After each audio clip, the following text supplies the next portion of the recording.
President হিসাবে Donald Trump আপনার কাছে কেমন লাগে? ধন্যবাদ আপনাকে।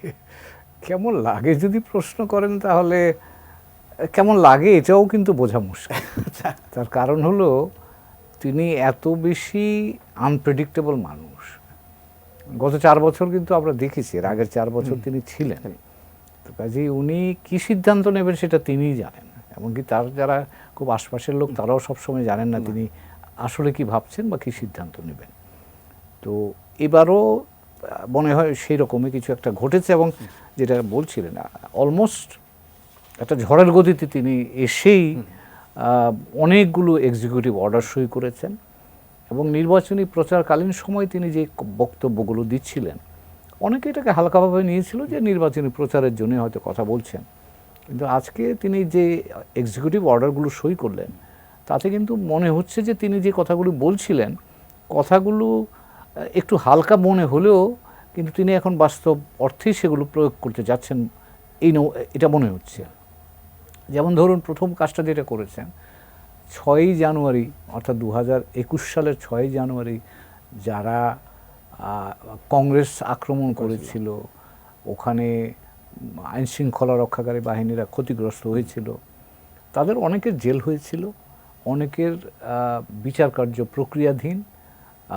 তিনি এসে সবগুলোকে মোটামুটি যাদের 14 জনকে ওদের কমিউট করে দিয়েছেন, তাদের বিচার হয়ে সাজা চলছিল তাদের তিনি মাফ করে দিয়েছেন, যাদের বিচার চলছিল তাদেরকেও তিনি মাফ করে দিয়েছেন। তার অর্থ হচ্ছে তিনি একটা মেসেজ দিতে চাচ্ছেন যে এই 6ই জানুয়ারি 2021 সালে যে ঘটনাটা ঘটেছিল এটা এমন কোনো গুরুত্বপূর্ণ বা এটা কোনো আইন বিরোধী কোনো কাজ না, তো কাজেই তারা স্বাভাবিক নাগরিক হিসাবে তারা এখন বাঁচতে পারে।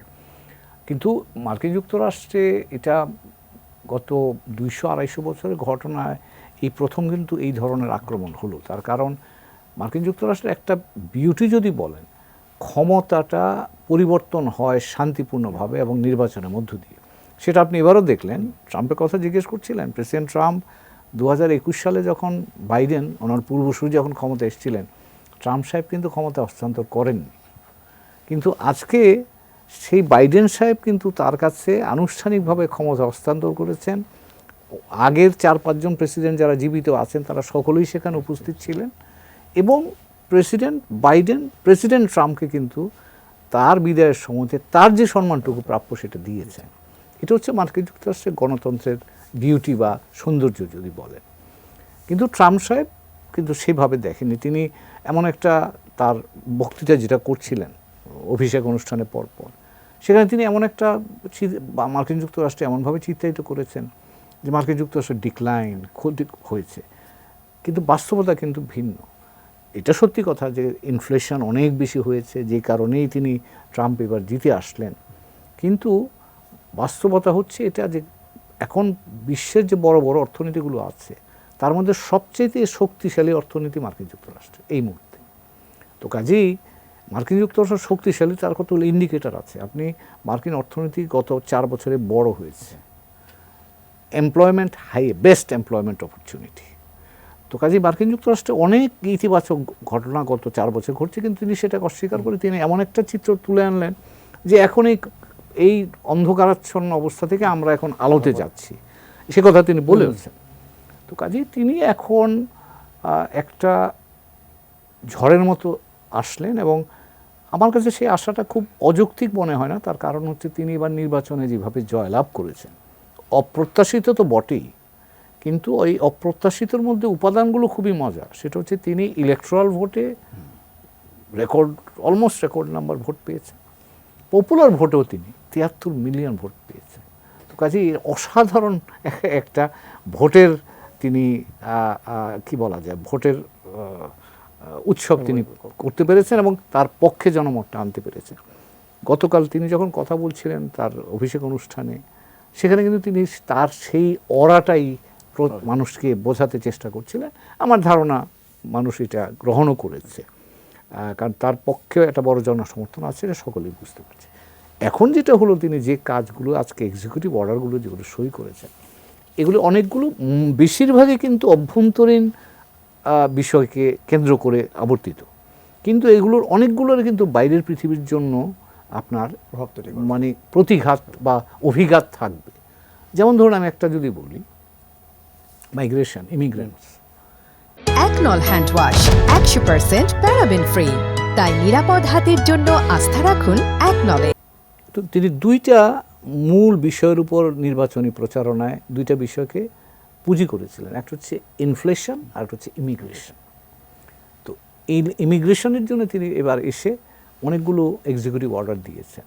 এর মধ্যে অনেকগুলো জায়গায় বেশ জটিলতা আছে। যেমন ধরুন মার্কিন যুক্তরাষ্ট্র পৃথিবীর অন্যান্য অনেক দেশের মতোই জন্মসূত্রে নাগরিকত্ব দেয়, এটা তাদের সংবিধানের একটা অধিকার। তিনি এসে আপাতত এটা বাতিল করেছেন। তার অর্থ হচ্ছে যে আগামীকাল থেকে যে শিশুটির জন্ম হবে সে কিন্তু অটোমেটিক নাগরিকত্ব পাবেন না। আদালতে চ্যালেঞ্জ হতে পারে, চ্যালেঞ্জ হলেও সেটা বিচার হতে অনেক দিন লাগবে। এটা তো এরা এটা নিয়েও আলোচনা হচ্ছে যুক্তরাষ্ট্রে, যেটা কেন করলেন জানেন উনি যে এটা চ্যালেঞ্জ হবে। তার কারণ হচ্ছে ওদের ধারণা হচ্ছে চ্যালেঞ্জ হলে শেষ পর্যন্ত এটা সুপ্রিম কোর্টে যাবে। সুপ্রিম কোর্টে এখন ট্রাম্পের নিযুক্ত বিচারপতিদের সংখ্যা বেশি, 6-3, এবং তারা নিশ্চিত যে সুপ্রিম কোর্টে গেলে এটা টিকবে। তো কাজেই তার অর্থ হচ্ছে যদি এটা সুপ্রিম কোর্ট থেকে আদেশ হয়ে আসে তখন এটাকে আর বাতিল করার কোনো সুযোগ থাকবে না, এটা আইনের পর্যায়ে চলে যাবে। তো এখন এই জায়গাটাতে, এবং এতে করে একটা হলো যে জন্মসূত্রে যারা তাদের নাগরিকত্ব এখন রদ হয়ে গেল, যারা বেআইনি অথবা আনডকুমেন্টেড বলি আমরা, তাদেরকে এখন যে কোনো জায়গায় ধরা পড়লেই তাদেরকে পাঠিয়ে দিতে পারবে। আর তৃতীয় যে জায়গাটা আছে সেটা হচ্ছে ধরেন আমরা বলি চেইন মাইগ্রেশন, একজন গিয়ে ওখানে নাগরিক হলে আত্মীয় স্বজন দিয়ে নিয়ে যায়, এটাও বোধহয় বন্ধ করে দেবে। আমার কাছে সুনির্দিষ্ট কোনো তথ্য নাই, কিন্তু আমি আন্দাজ করছি, কারণ এই মাইগ্রেশন ইস্যুর উপর 6-7টা এক্সিকিউটিভ অর্ডার আছে। এটাও একটা আলোচিত বিষয় ছিল, হয়তো এটা থেকে থাকতে পারে। এই সবগুলোতেই পৃথিবীর বহু দেশ এফেক্টেড হবে, বাংলাদেশ সহ, কারণ আমাদের অনেক লোক আছে। শুধু ইন্ডিয়া, শুধু ভারত এবং মার্কিন যুক্তরাষ্ট্র, আজকের খবর 18,000 বেআইনি ভারতীয়কে সরিয়ে নেওয়ার জন্য ভারত ইতিমধ্যে রাজি হয়েছে। কারণ ভারত বুঝতে পারছে যে ট্রাম্পের সাথে চলতে গেলে এখন যদি এটা নিয়ে বাড়াবাড়ি করে বিপদ হবে, সেজন্য ভারত আগেই রাজি হয়েছে, আমরা 18,000কে ফেরত নিচ্ছি। এগুলি বেআইনি, পৃথিবীর বহু দেশে এরকম আছে, আমাদের বাংলাদেশিরা আছে। কাজেই এতে করে শুধু যে ওখানে যারা অভিবাসী তারা ক্ষতিগ্রস্ত হবে তা না, এই অভিবাসীগুলোর সাথে বাংলাদেশেও অনেক পরিবার জড়িত আছে, এবং এই অভিবাসীরাই কিন্তু আপনার রেমিটেন্স পাঠায়, এবং মার্কিন যুক্তরাষ্ট্র আমাদের রেমিটেন্সের তালিকায় কিন্তু 1, 2, 3-এর মধ্যে থাকে। তো ওখানে যদি এরা ক্ষতিগ্রস্ত হয় তাহলে ওরা রেমিটেন্স কি পাঠাবে? তাতে আমাদের মাল্টিপ্লায়ার এফেক্ট যেটা বলা হয়, বিভিন্ন ধরনের অভিঘাত আমরা দেখতে পাই। আমরা আশা করছিলাম যে অভিবাসী যে আইন তিনি যে রদ করছেন সেখানে অভিবাসী আইন নিয়ে তার একটু মানে নির্বাচনী প্রচারণার সময় যেভাবে কঠোর ছিলেন, হয়তো জেতার পর অতটা কঠোর থাকবেন না, আমার একটা প্রত্যাশা বাংলাদেশি মানুষের ছিল, কিন্তু একদম উল্টো দেখা গেল। প্রথম কাজটা করেছেন দুটো কাজ, একটা হচ্ছে তারা 6 জানুয়ারি যারা 21 সালে যারা জেল বা বিচার প্রক্রিয়ার মধ্যে আছে তাদেরকে মুক্ত করে দেয়া, আর এই ইমিগ্রেশন, এই দুটো তার প্রায়োরিটি দাম, এবং সেটা করে দিয়েছেন ইতিমধ্যে।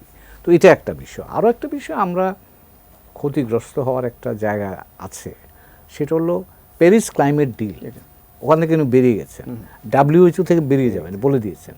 এখন এই দুটো সংস্থা কিন্তু সারা বিশ্বে মার্কিন যুক্তরাষ্ট্রের নেতৃত্বটা খুব প্রয়োজন, কারণ অনেক পয়সা লাগে। তো এখন মার্কিন যুক্তরাষ্ট্র যদি ওইগুলোতে না থাকে, আমরা যারা ধরেন জলবায়ুর ক্ষেত্রে চ্যালেঞ্জের মুখে আছি, আমরা চেষ্টা করছি এই চ্যালেঞ্জটাকে মোকাবেলা করার জন্যে, এবং মার্কিন অর্থ, মার্কিন নেতৃত্ব এটাতে প্রয়োজনীয়। এখন মার্কিন যুক্তরাষ্ট্র যদি ওখানে না থাকে তাহলে নিশ্চিতভাবে আমরা নেতিবাচকভাবে এফেক্টেড হওয়ার একটা আশঙ্কা থাকবে। আচ্ছা, আমি একটা বিষয়, যে ট্রাম্পের যখন নির্বাচনী প্রচারণা চলছিল তার আশেপাশে যারা দেখছিলাম, এবার দেখছিলাম আমরা পৃথিবীর সবচেয়ে বড় লোক যারা, ধনী যারা আছেন, ইলন মাস্ক তিনি আছেন, এবং তারপরেও দেখতে পাচ্ছি তার আশেপাশে বিশ্বের সব ধনকুবের যারা আছেন, তারা ব্যবসায়ীরা আছেন, এবং টেক ব্যবসায়ীরা আছেন। এই ব্যাপারটি কি একবার সিগনিফিকেন্ট কিনা? এটা সিগনিফিকেন্ট এই কারণে যে এবার এখন ইতিমধ্যে কথাবার্তা হচ্ছে, আজকে একটা এক্সিকিউটিভ অর্ডার উনি সই করেছেন। অনেকগুলো ডেমোক্রেটিক পার্টিরা যখন ক্ষমতায় থাকে তখন তারা সামাজিক সুরক্ষার জন্য অনেকগুলো আপনি রেগুলেটরি ব্যারিয়ার তৈরি করে, যে আপনি ইচ্ছা করলেই পরিবেশ দূষণ করতে পারবেন না, এরকম রেগুলেটরি রেস্ট্রিকশনস থাকে। ট্রাম্প সাহেব এগুলো তুলে দেবেন, এবং তিনি চাচ্ছেন এই টেকনোলজির লিডার যারা আছে সবগুলো, সে বেজোস থেকে শুরু করে আরও এলন মাস্ক থেকে শুরু করে সবাই ছিলেন। তারা টেকনোলজি চায় না কোনো বাধা নিষেধ, তারা চায় যে বাধাহীনভাবে তারা তাদের কার্য পরিচালনা করুক। তিনি আজকে মেসেজ দিলেন যে মার্কিন যুক্তরাষ্ট্র এখন থেকে ফ্রি মার্কেট, তোমরা যারা ব্যবসা করতে চাও ইউ আর ওপেন। এবং তার পেছনে বসে থেকে তারাও সেই মেসেজটা পৃথিবীর কাছে দিয়ে দিল যে মার্কিন যুক্তরাষ্ট্র ওপেন ফর ফ্রি বিজনেস। তো আমরাও করবো, তোমরা যদি কেউ আগ্রহী হও আসতে পারো।